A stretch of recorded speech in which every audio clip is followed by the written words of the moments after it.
Awesome. Anything else that we didn't cover regarding a DST that any newbie should know about?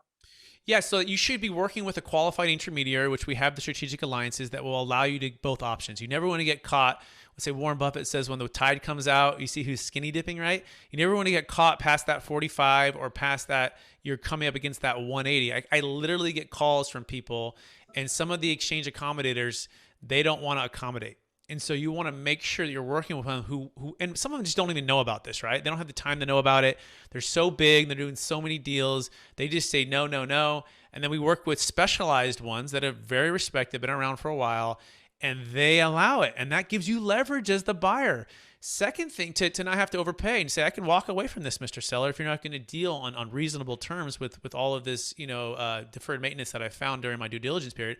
The second thing is for that seller who wants to sell to you, but they will not sell. If you're a syndicator operator, use this as a way to solve their problem. I always say to all of my investors and clients and partners, we're not in the business of selling or buying real estate. We're not in the business of selling or buying, tax deferral strategies. We're in the business of solving problems.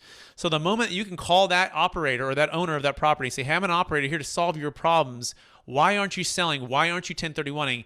Almost 9 out of 10, they're going to say, I don't want a 1031 and start all over again.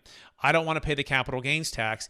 And then if you really come in and you show them how, if they're ultra high net worth, and then you can save them on estate tax, they're going to be your best friend. They're going to say, well, how can I do this deal for you, right? Because it's an extra 30 to 50% on just the capital gains tax and depreciation recapture alone, plus 40% on the estate tax. So it's just math. So when you bring it to them, you solve their problem. Guess what? You win the deal. So this is a great way to unlock off-market deals, or just you're competing against other buyers who are all working with 1031 blockbuster type of structures to help them.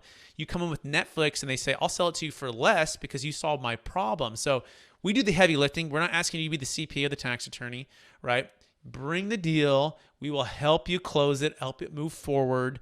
And that's it. And then just make sure you get educated now. Don't wait for Biden to take away the 1031. Take action now. You have just listened to another information-packed episode of Capital Gains Tax Solutions with Brett Swarts. We hope you enjoyed today's show and found it helpful. Visit capitalgainstaxsolutions.com to access the show notes and to access more resources. Don't forget to leave a review and join us again next time.